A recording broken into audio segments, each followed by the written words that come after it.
بسم اللہ الرحمن الرحیم۔ السلام علیکم معزز طلباء کرام، آپ سب کیسے ہیں؟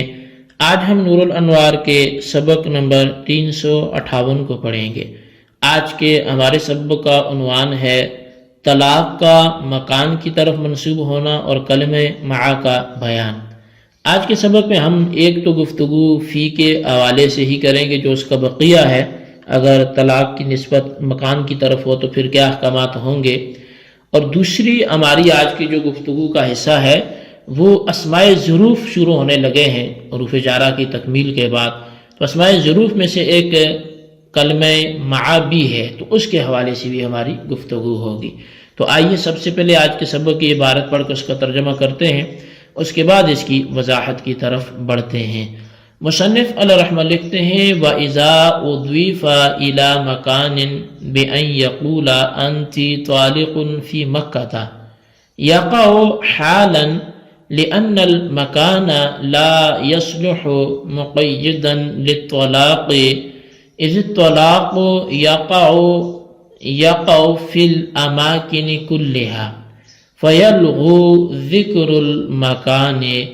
إِلَّا أَنْ يَضْمَرَ الْفِعْلُ أي المصدر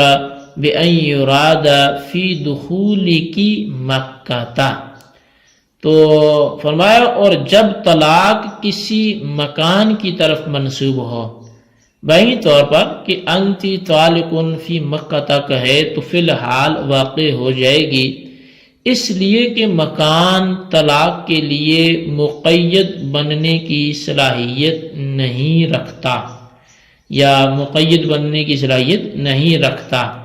کیونکہ طلاق جب بھی واقع ہوگی تو تمام مکانات میں واقع ہوگی،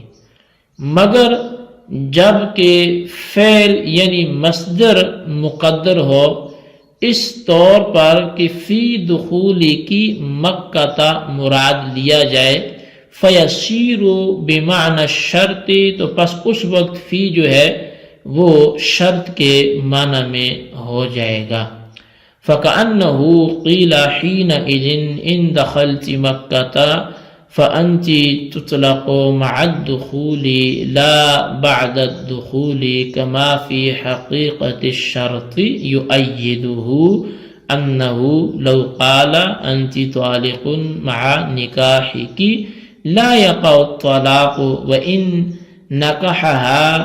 وَلَوْ قَالَ أَنْتِ طَالِقٌ إِن نَكَحْتُكِ يَقَعُ الطَّلَاقُ بَعْدَ النِّكَاحِ۔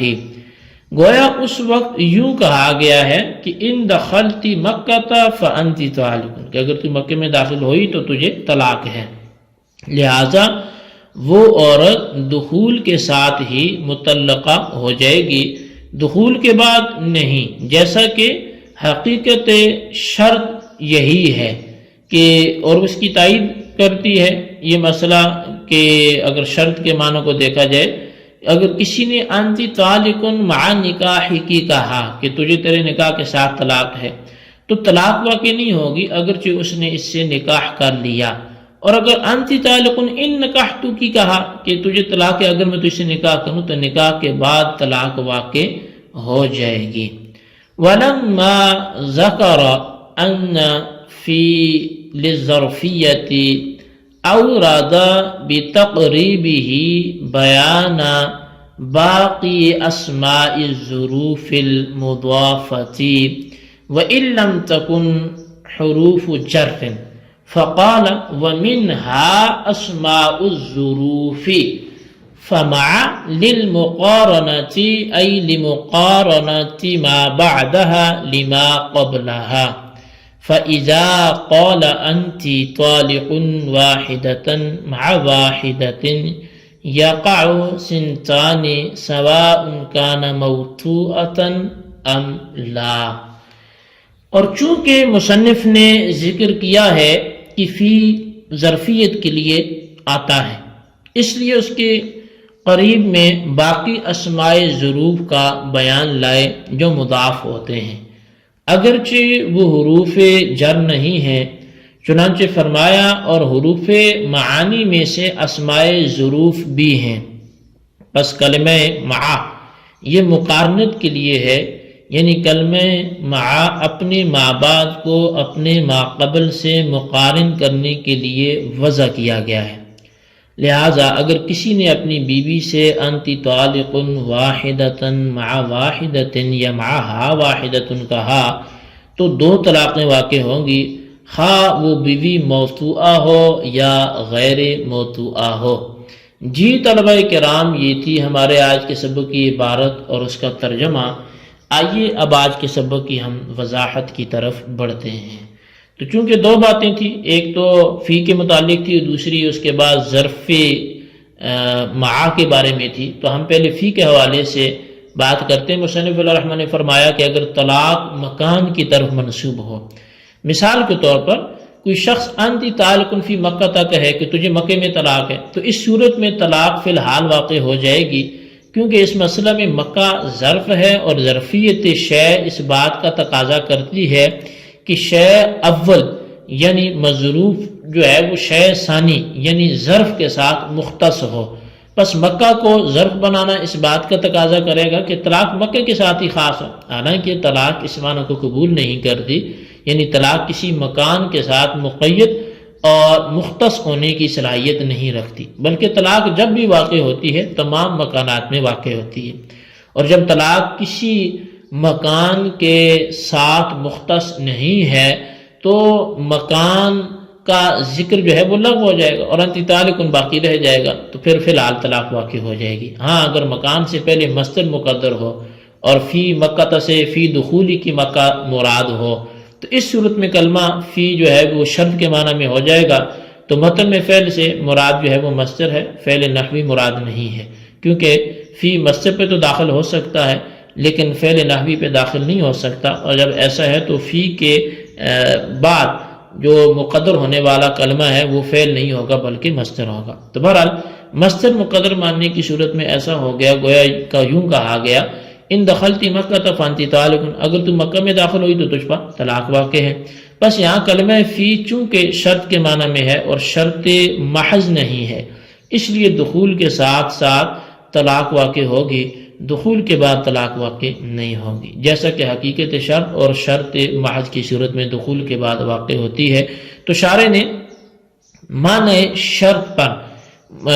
جو شارع نے معنی شرط اور حقیقت شرط میں فرق کیا ہے، یعنی طلاق اگر حقیقت شرط پر معلق ہو تو شرط کے بعد واقع ہوگی، اور اگر معنی شرط پر معلق ہو تو شرط کے ساتھ ساتھ طلاق واقع ہوگی،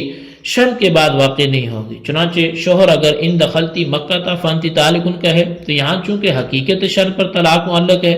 اس لیے یہاں دخول مکہ کے بعد طلاق واقع ہوگی، اور اگر انتی طالق فی دخولی کی مکہ تا کہے اس صورت میں چونکہ معنی شرط پر طلاق معلق ہے اس لیے دخول کے ساتھ ساتھ طلاق واقع ہو جائے گی۔ شارع کہتے ہیں کہ اس بات کی کہ حقیقت شرط میں شرط کے بعد طلاق واقع ہوتی ہے، اس مسئلہ سے تائید بھی ہوتی ہے کہ اگر کسی نے کسی اجنبیہ کو مخاطب کر کے کہا انتی طالق مع نکاحی کی تو طلاق واقع نہیں ہوگی اگرچہ یہ شخص اس عورت سے نکاح کر لے، کیونکہ اس صورت میں نکاح کے ساتھ ساتھ طلاق واقع کی گئی ہے، حالانکہ اس وقت وہ عورت غیر منکوحہ ہونے کی وجہ سے طلاق کا محل نہیں ہے۔ اور اگر انتی طالق ان نکاحتو کی کہے تو اس صورت میں نکاح کے بعد طلاق واقع ہو جائے گی، کیونکہ اس صورت میں طلاق کو حقیقت شرط پر معلق کیا گیا ہے۔ اسی طرح اگر انتی طالق فی نکاح کی کہا اور اس عورت سے نکاح کر لیا تو اس پر طلاق واقع نہیں ہوگی، جیسا کہ مع نکاح کی صورت میں طلاق واقع نہیں ہوتی۔ پس اگر فی نکاح کے میں ظرف حقیقتاً شرط ہو تو نکاح کرنے کے بعد اس پر طلاق واقع ہو جاتی، جیسا کہ ان نکاحتوں کی فانتی طالق کہنے کی صورت میں نکاح کے بعد طلاق واقع ہو جاتی ہے۔ تو بہرحال یہ بات ثابت ہو گئی کہ ظرف جو ہے وہ شرط کے معنی میں ہوتا ہے اور حقیقتاً شرط نہیں ہوتا۔ یہ پہلی بات تھی۔ اب شارع نے فرمایا کہ یہ بات ذکر کر دی گئی کہ کلمہ فی ظرفیت کے لیے موضوع ہے، پس مناسبت کے پیش نظر چونکہ ظرف کی بات چل پڑی تو اب مصنف نے باقی اسماء ظروف کو اس کے قریب میں ذکر کر دیے جو مضاف ہو کر استعمال ہوتے ہیں، اگرچہ وہ حروف جر نہیں ہیں، یعنی وہ اسماء ظروف اگرچہ حروف جر نہیں ہے یہ اور بحث ہے، حروف جر کی اور بحث ہے، لیکن اس کے باوجود فی ظرفیت کے ساتھ چونکہ مناسبت تھی اس کے فوراً بعد اس لیے اسماء ظروف کو ذکر کیا گیا، اور فرمایا کہ حروف معانی میں سے اسماء ظروف پر حروف کا اطلاق تغلیباً کیا گیا ہے، جیسا کہ ابتدائی بحث میں بھی یہ بات ہم نے کی تھی۔ تو اسماء ظروف میں سے ایک اسم ظرف کلمہ معا ہے، جس کو اس لیے وضع کیا گیا ہے کہ اس کا ما بعد اس کے ما قبل کا مقارن ہو، ملا ہوا ہو۔ مثلا اگر کسی نے اپنی بیوی کو مخاطب کر کے کہا انتی طالق واحدۃ مع واحدۃ، کہ تجھے ایک طلاق کے ساتھ ایک طلاق، یا انتی طالق واحدۃ معها واحدۃ، تجھے ایک طلاق کے ساتھ ایک اور طلاق، تو ان دونوں صورتوں میں بلا ترتیب دو طلاقیں واقع ہوں گی، بیوی خواہ مدخول بہا ہو یا غیر مدخول بہا ہو۔ جی طلبہ کرام، یہ تھی ہمارے آج کے سبق کی عبارت، اس کا ترجمہ اور اس کی وضاحت۔ اس کو اچھی طرح آپ یاد رکھیں، اس کے خلاصے کو اپنے رجسٹر پر لکھیں، اور بالخصوص ان سوالات کے جوابات بھی دیں۔ سوال نمبر 1 یہ ہے کہ اگر ظرف کی طرف نسبت ہو جائے طلاق کی کسی مکان کی طرف، تو اس وقت کیا طلاق مکان میں ہی خاص ہوگی یا پھر مطلق حکم ہوگا، کیا ہوگا، وضاحت کریں۔ اور سوال نمبر 2 یہ ہے کہ اسماء ظروف میں سے معا کس لیے آتا ہے، اس کی بھی وضاحت کریں۔ اللہ تبارک و تعالیٰ سے دعا ہے جو کچھ ہم نے پڑھا سنا اسے یاد رکھنے کی توفیق نصیب فرمائے، آمین بجاہ النبی الامین صلی اللہ علیہ وسلم۔